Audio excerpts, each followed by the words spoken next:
This is what happens when the world's two most powerful militaries collide, and why every war game, every economic model, and every military simulation lands on the same answer. Everybody loses. A conflict between the US and China, most likely triggered over Taiwan, would rank as the most devastating war since World War II. Bloomberg Economics put the price tag at $10.6 trillion in its first year alone, which comes out to nearly double the economic damage of the entire COVID-19 pandemic. American aircraft carriers go to the bottom of the Pacific. Thousands of troops come home in coffins, and uncontested US dominance in the region vanishes. China's navy is functionally destroyed, its economy craters, and the Chinese Communist Party's grip on power faces real uncertainty for the first time in decades. Taiwan, the supposed prize in all of this, watches its military get annihilated, while 23.5 million people endure the most intense combat operations the world has seen in 80 years. That's the conventional scenario. Once nuclear weapons enter the equation, the math shifts from catastrophic to existential. What we're doing today is breaking all of this down. The military balance between the two sides, the flashpoints that could set it off, the economic entanglement that makes war suicidal for both countries, what the actual simulations reveal, and why the answer to who loses isn't what most people expect. Let's get into it. Understanding what a war between the US and China looks like starts with understanding what each side brings to the fight, and the answer turns out to be two very different kinds of strength. China fields the largest military by personnel on Earth, roughly 2 million active-duty troops compared to America's 1.3 million. But raw manpower is not where the interesting comparisons live. Start with money. America's defense budget for fiscal year 2026 sits at approximately $895 billion, while China's officially announced figure comes in around $277 billion. Pentagon analysts estimate the real number lands somewhere between $330 billion and $450 billion once hidden expenditures are factored in. That gap still matters, but it narrows fast when you remember that labor and production costs run far lower inside China. The naval comparison is where things get genuinely interesting. China operates the world's largest navy by hull count, more than 370 warships and submarines, with projections hitting 435 by 2030. America fields roughly 294 battle force ships. On paper, China has more vessels, but the US sails 11 nuclear-powered supercarriers, while China has 3. Every American submarine runs on nuclear power, about 69 boats total, and China counters with 6 to 10 nuclear attack submarines, alongside 50 to 60 diesel-electric ones. One number should genuinely alarm American defense planners. China's shipbuilding capacity runs at an estimated 232 times greater than America's. What that means in practice is simple. During a long war, China replaces losses at a rate the United States cannot come close to matching. America still holds a meaningful edge in the AIR, fielding about 3,000 combat aircraft against China's 2,200. Mature fleets of F-22s and more than 246 F-35. A's give the U.S. a qualitative lead, but China now flies over 300 JJ-20 stealth fighters, and upgraded versions with indigenous engines entered service in late 2025. 3 separate 6th-generation fighter prototypes flew inside China in late 2024, which put Beijing ahead of the American development timeline. And here is the part most people miss entirely. Missiles matter, and China has built a striking edge in hypersonic weapons. A 2025 Pentagon assessment concluded that China possesses the world's leading hypersonic missile arsenal. That arsenal includes the DF-17 hypersonic glide vehicle traveling at Mach 5 to 10, the DF-21D, nicknamed the Carrier Killer, for its ability to sink U.S. aircraft carriers from more than 1,000 miles away. The DF-26, known as the Guam Killer, with a range of about 4,000 kilometers, and the newly fielded DF-27. The DF-27 matters because it is the world's first conventionally armed intercontinental range ballistic missile, which gives China the theoretical ability to strike the U.S. homeland without ever touching a nuclear warhead. America, by contrast, missed 3 consecutive deployment deadlines for its first operational hypersonic weapon, the Dark Eagle, and fielding is not expected until early 2026. Over the past decade, China conducted roughly 20 times more hypersonic tests than the United States. That gap is not trivial. Then, there is the invisible battlefield. China pre-positioned malware inside American critical infrastructure through an operation called Volt Typhoon, which CSIS described as digital booby traps designed to cripple energy, water, and transportation systems during a Taiwan crisis. A separate campaign called Salt Typhoon compromised at least 9 U.S. telecom companies and accessed communications metadata for 1 million Americans, including senior government officials. China's satellite fleet ballooned 927% since 2015 and now exceeds 1,189 spacecraft, with demonstrated anti-satellite weapons, co-orbital dogfighting satellites, and the Beidou Global Navigation System running as a GPS alternative. Taiwan's National Security Bureau reported that the island faces 2.6 million Chinese cyber attacks every single day. What all of this adds up to is a picture where the United States retains qualitative superiority across most domains. But China has closed the gap dramatically and holds key asymmetric advantages in missiles, shipbuilding, and cyber operations. And the geography tells its own story. China fights close to home, while the United States projects power across 6,000 miles of open ocean. The most likely trigger for all of this, by a wide margin, is Taiwan. Beijing considers Taiwan a breakaway province whose reunification ranks as a core interest. Washington maintains what is called strategic ambiguity under the Taiwan Relations Act of 1979, a law that commits the United States to provide Taiwan with defensive weapons and maintain the capacity to resist force, but stops just short of explicitly promising to send troops.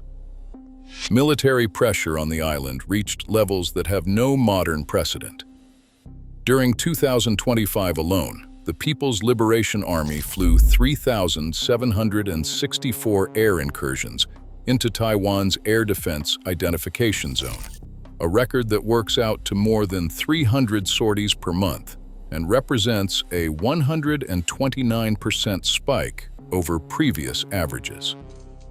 4 named large-scale exercises encircled the island between May 2024 and December 2025. Joint Sword 2024A came just 3 days after Taiwan's President Lai Ching-te took office, deploying 111 aircraft and 46 naval vessels. Joint Sword 2024B followed in October. Straight Thunder 2025A hit in April 2025 and simulated attacks on Taiwan's energy infrastructure and liquefied natural gas terminals. None of those compared to Justice Mission 2025 in December 2025. China's single largest maritime deployment to date sent 130 aircraft sorties, 14 warships, 14 Coast Guard vessels, and 4 amphibious assault ships into the waters around Taiwan, with 27 rockets fired into the island's contiguous zone. 857 international flights were disrupted, and 100,000 travelers felt the impact. Call it a drill if you want, but it looked a lot more like a dress rehearsal. Beyond Taiwan, the South China Sea remains a constant source of friction. Chinese Coast Guard vessels spent 2024 and 2025 systematically harassing Philippine resupply missions to the Second Thomas Shoal, ramming boats, blasting water cannons, and deploying military-grade lasers. One incident in June 2024 saw Chinese forces physically board a Philippine inflatable boat and assault Filipino Marines. A newer and more subtle threat surfaced in February 2025 when Taiwan detained a Chinese-flagged freighter after it deliberately severed a telecommunications cable connecting Taiwan to the Penghu Islands. Investigators treated it as a possible state-directed gray zone operation, and the pattern runs deeper than a single incident. Since 2018, 27 recorded instances of Chinese vessels disrupting Taiwan's undersea cables have been documented. Washington responded with the largest arms sale to Taiwan in history. December 2025 brought $11.1 billion, spread across 8 packages, including 82 HIMARS launchers, 420 ATACMS missiles, and more than 1,000 Javelin missiles. All told, the U.S. arms sale backlog to Taiwan now sits at approximately $32 billion. And this is where the argument for war falls apart completely for both sides, because the U.S. and China are locked into what amounts to an economic suicide pact. Bilateral goods trade totaled $414.7 billion in 2025, down sharply from a peak near $660 billion in 2018, but still enormous. $683 billion in U.S. Treasury bonds sit in Chinese hands. Two-way foreign direct investment has collapsed in recent years, but the supply chain dependencies dwarf all of those numbers. TSMC, Taiwan Semiconductor Manufacturing Company, controls approximately 90% of the global market for the most advanced semiconductor chips. 92% of the world's most advanced logic chip capacity lives on the island of Taiwan. TSMC's top 20 customers carry a combined market capitalization exceeding $7.4 trillion. And a single fabrication plant costs $15 to $20 billion to build, while requiring over 1,000 process steps for the most advanced chips. Replacing that capacity on any relevant timeline is functionally impossible. China holds its own leverage. Between 60 and 70% of the world's rare earth elements come out of Chinese mines, and Chinese facilities process about 90% of the global supply. 90 to 94% of high-performance rare earth permanent magnets, the kind that go into missiles, electric vehicles, and wind turbines, originate in China. Manufacturing accounts for 29% of global output, and projections push that number to 45% by 2030. On the pharmaceutical front, China supplies roughly 40% of U.S. critical pharmaceutical imports by volume. Bloomberg Economics ran the numbers on what war does to all of this, and the results are staggering. Global gross domestic product drops by about 10% in the first year.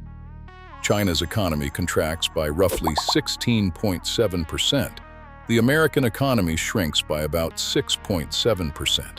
And Rand's modeling of a severe prolonged war projects even steeper damage, with China's gross domestic product declining 25 to 35%, and America's falling 5 to 10% within 12 months. Without Taiwanese chips, global smartphone production plunges 80%. Apple stands to lose over 90% of iPhone sales. Cascading shortages ripple through automotive, aerospace, healthcare, and defense industries worldwide. $3.4 trillion in trade moves through the South China Sea every year, roughly 21% of all global commerce. More than 30% of the world's maritime crude oil shipments pass through those waters, and Japan, South Korea, and China collectively depend on the South China Sea for 80% of their crude oil imports. War between these two countries does not just damage the combatants. It detonates the entire global economy. When researchers actually simulate this conflict, the outcomes confirm the worst fears. The most detailed publicly available simulation is a CSIS war game called The First Battle of the Next War, published in January 2023. It modeled a Chinese amphibious invasion of Taiwan set in 2026 across 24 separate iterations. Most scenarios ended with a United States, Taiwan, and Japan coalition defending the island, but successfully deserves enormous air quotes once you look at the bill. 3 weeks of fighting cost the United States roughly 2 aircraft carriers sunk, 10 to 20 major surface combatants destroyed, hundreds of aircraft gone, and about 3,200 troops killed. For perspective, that casualty count equals nearly half the combat deaths America suffered across 20 years in Iraq and Afghanistan, compressed into 21 days. Chinese losses ran worse. Around 10,000 troops killed, 155 aircraft shot down, 138 major ships destroyed, and 30,000 soldiers captured on Taiwan. The study described the Chinese Navy as left in shambles. Taiwan, relative to its size, paid the highest price. A majority of its 534 combat aircraft were destroyed.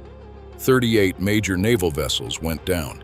3,500 Army casualties piled up, and the economy lay in ruins. 4 conditions had to hold true for the United States to succeed, according to CSIS. Taiwan's ground forces needed to hold Chinese beachheads. American forces needed access to Japanese bases. Sufficient stocks of long-range anti-ship missiles had to exist before the first shot, and Taiwan needed to be fully armed before fighting began. The authors stated it bluntly: there is no Ukraine model for Taiwan. Weapons cannot trickle into an island once the shooting starts. Other simulations painted an even bleaker picture. During an October 2020 classified Pentagon wargame, Vice Chairman of the Joint Chiefs, General John Hyten, revealed that the U.S. failed miserably. His exact words were that an aggressive red team that had been studying the United States for the last 20 years just ran rings around us. Pete Hegseth, before becoming Defense Secretary, stated that the U.S. loses every time in Pentagon war games against China.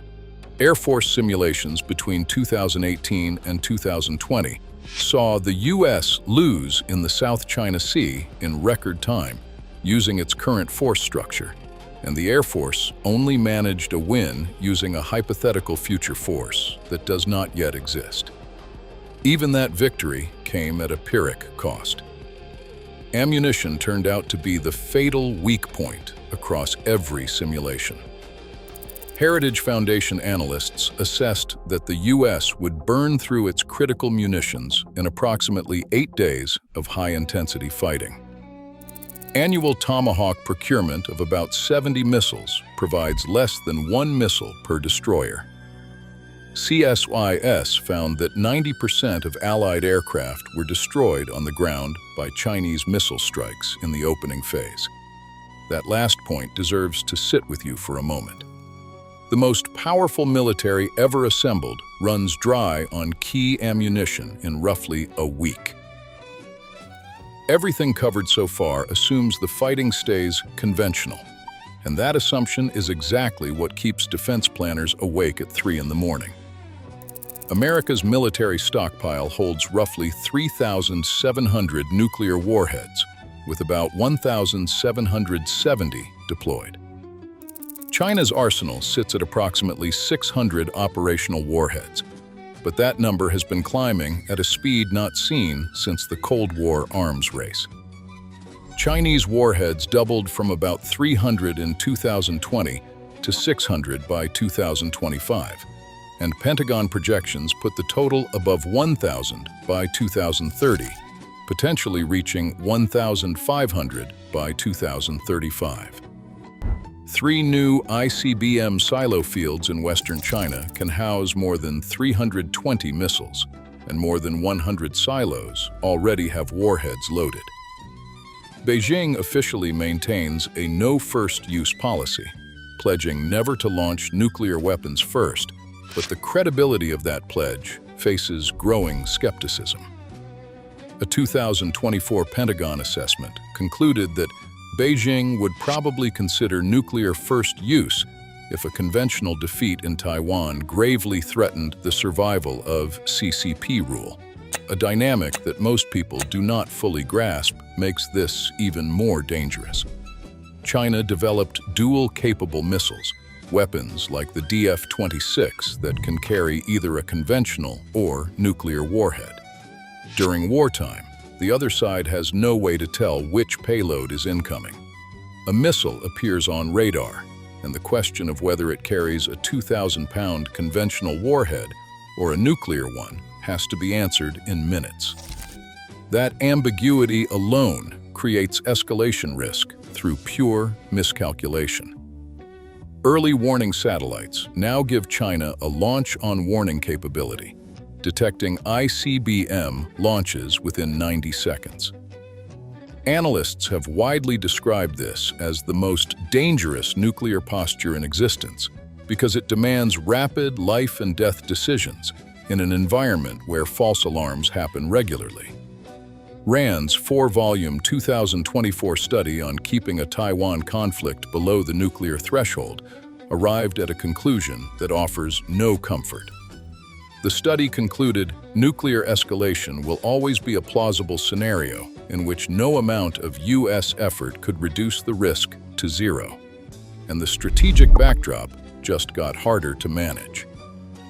New START, the last treaty capping U.S. and Russian nuclear deployments, expired in February 2026 with nothing to replace it.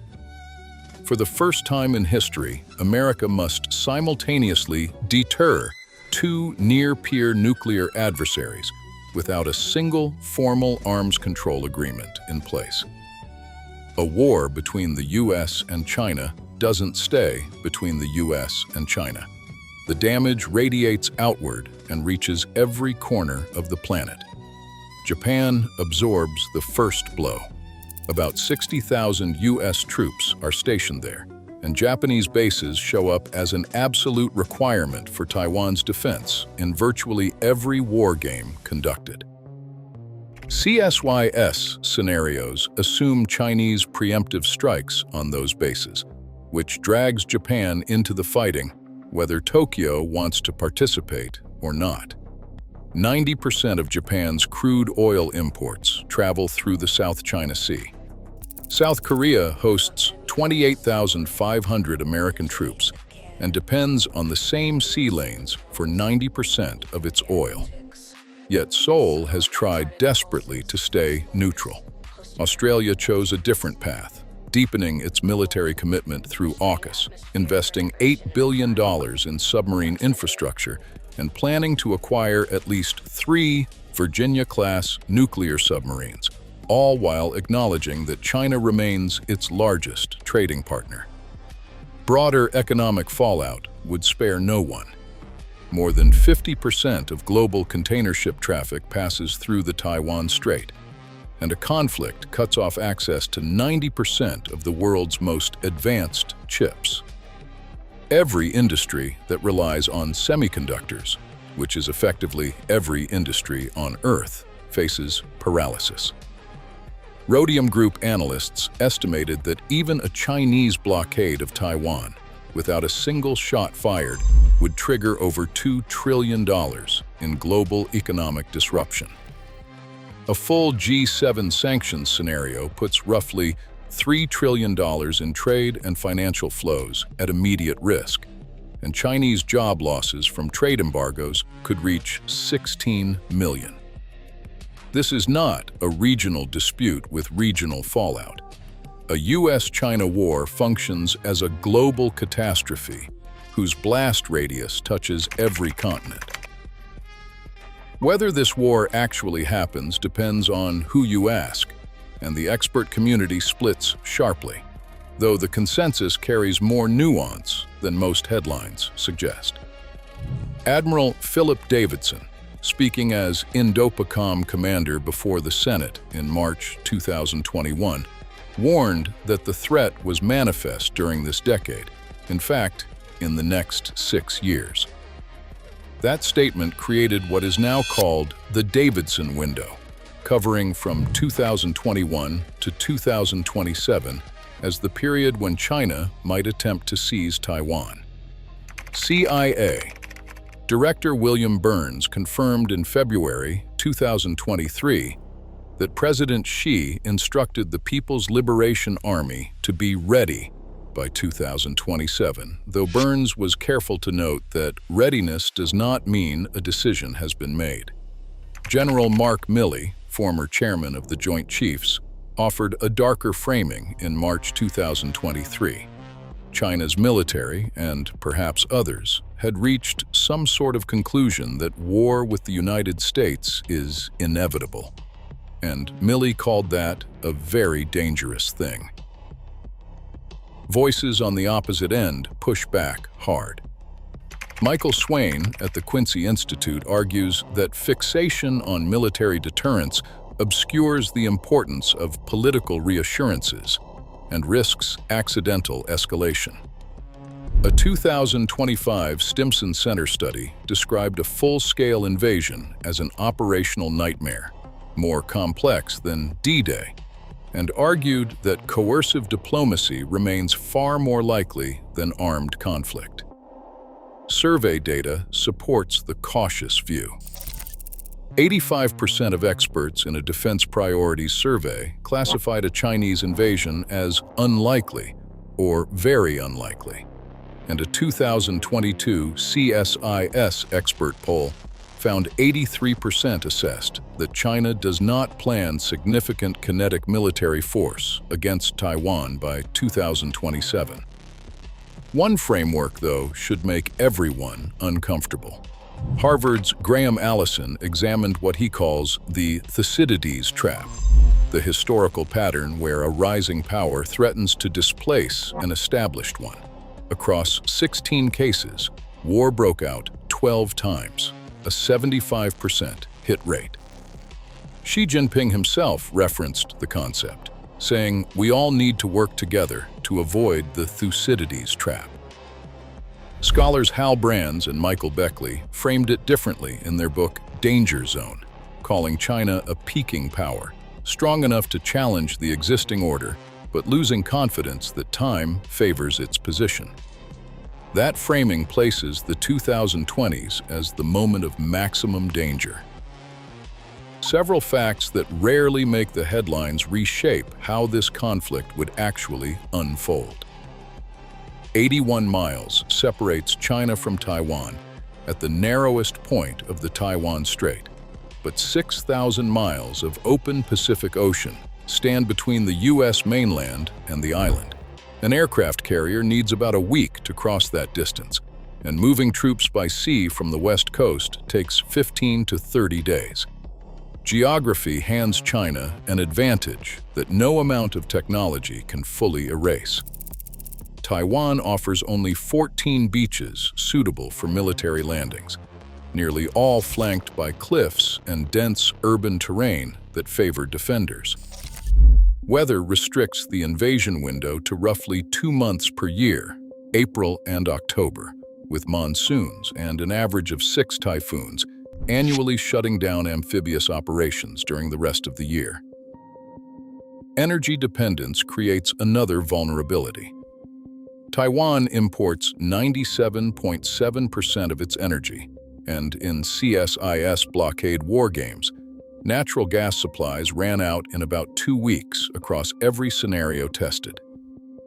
Starving the island does not require a single soldier to set foot on a beach. 95 to 99% of all international internet traffic travels through undersea cables, and China unveiled a dedicated cable-cutting vessel capable of operating at depths of 4,000 meters using a diamond-coated grinding wheel. A 2023 cable disruption knocked 14,000 residents of Taiwan's Matsu Islands offline for 6 weeks. 2 Baltic Sea cables were severed within 24 hours in November 2024, with a Chinese bulk carrier found near both sites. Seizing Taiwan would hand China direct access to the Philippine Sea and allow its ballistic missile submarines to reach deep Pacific waters where they can establish a credible nuclear second strike capability. Control of the island is not just about Taiwan. It redraws the global strategic balance entirely. Taiwan's own readiness raises uncomfortable questions. Reserve mobilization still depends on police officers hand-delivering paper notices instead of digital alerts, and a retired general estimated that 60 to 90 days would pass before significant reserves could actually report for duty.